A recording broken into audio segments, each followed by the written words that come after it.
Katie. We have the clue in the diary. We are on chapter 10, A Spooky Shack. Instinctively, Nancy pressed down hard on the gas pedal and shot past the man. In the rearview mirror, she saw an astonished look on his face. She slowed down to a normal pace and laughed in relief. A hitchhiker. He probably thinks I'm crazy. The stranger did not look in the least resemble a criminal type. He looked kind and pleasant. Better safe than sorry, Bess defended herself as they left the amazed hitchhiker far behind. I'll have to agree with you on that, said George. Presently, Nancy came to a fork in the road and stopped the convertible. There were no signs to indicate which road led toward the Weston factory. I turned to the left, Bess advised. The right-hand turn looks more likely to me, George insisted. Look, I see a shack over there among those trees. Why not inquire there? A good idea, Nancy approved. She pulled up before the shack and flung open the car door. George did the same and promptly stepped out, but Bess held back. No telling who lives there, girls. Maybe that criminal. George and I will go, said Nancy. You stay here, Bess. Not on your life. If you're going, I'll go too. George and Nancy were already pushing their way through the brush, and Bess, fearful of being left alone, hurried after them. The shack was located in a tiny clearing that was enclosed on 3 sides by dense forest. The girls were halfway to the cabin when Bess clutched Nancy's arm.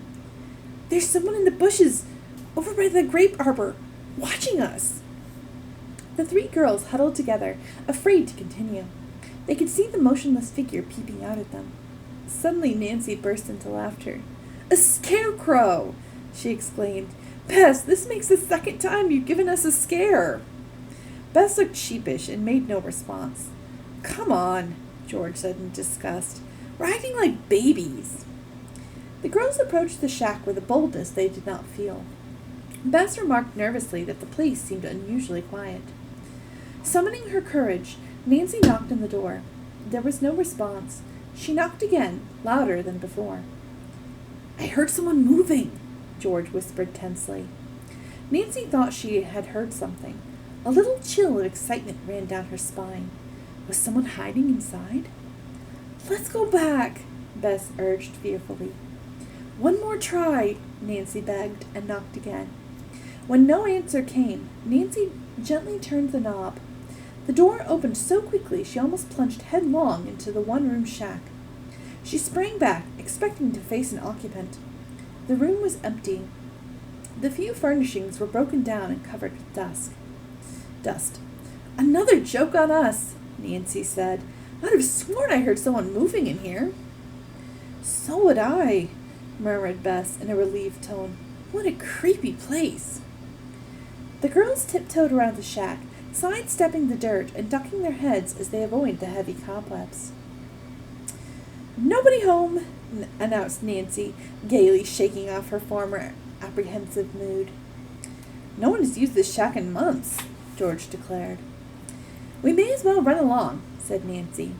Returning to their car, the girls agreed after some debate to take the right-hand fork. A few minutes' driving took them to the foot of the Sunview Mountain.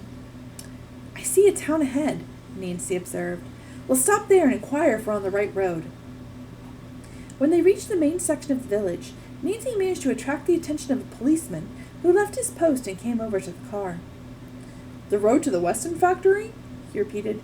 You should have taken the left fork several miles back. The girls exchanged looks of consternation. After their recent experiences and the thought of returning over the same route was cheerless indeed. There's another way you can get there, the policeman told them, but it will take you a little longer. That's all right, Nancy said thankfully. He then explained in detail how they could reach the factory. Nancy thanked him and drove on. We'll have to hurry, she remarked to her friends, or the factory will be closed.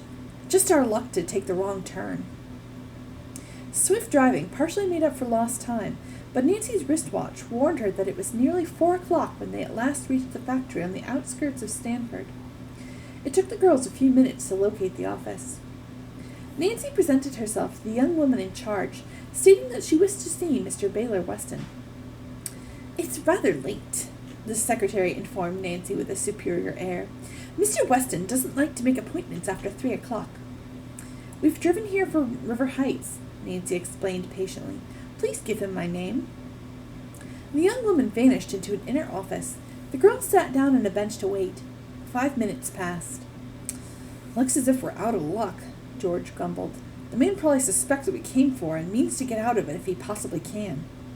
She lowered her voice, for at that moment the secretary returned. Mr. Weston will see you, she told Nancy. Step into his office, please. If Nancy and the other girls expected to meet a defiant Baylor Weston, they were mistaken. His every movement disclosed that he was intensely nervous as he had been the day of the accident. Mr. Weston recognized Nancy, and it was not necessary for her to state her mission. Evidently, her visit had been anticipated. He motioned the girls to be seated, and still without speaking, the manufacturer reached for the bills which Nancy had held in her hand. He glanced at them, and a look of relief came over his face. Well, that's not half bad, he remarked, relaxing. I was sure it'd be much more. Nancy expected Mr. Weston to mention his insurance company's paying the amount, but instead he opened his desk drawer and took out a checkbook. As he wrote in it, he said, I'm decidedly pleased that the total expense is so small. The last time I crashed into a car, it cost me real money, to say nothing of the threatened lawsuit. The last time? Nancy echoed with a smile. I'm very nervous, excitable, the manufacturer reiterated. Doctor's right. I shouldn't drive a car. He handed the check to Nancy. That covers everything? Yes, and thank you. I hope you'll have no more accidents. So do I, Baylor Weston returned with a grimace. But very likely I shall, unless I get a chauffeur. That's an idea. I'll make a note of it. He reached for a pad, and to the amusement of the girls, scribbled down the memorandum. By the way, he remarked, did you hear how much Raybolt lost in the fire? I don't believe the loss has been estimated, Nancy replied. Mrs. Raybolt visited the ruins today. She was quite overcome. The Raybolts always did hate to lose a penny, the manufacturer grunted. It wasn't that, Nancy told him. Mrs. Raybolt declares her husband was in the house at the time of the fire. She believed he was burned to death. Baylor Weston shook his head doubtfully.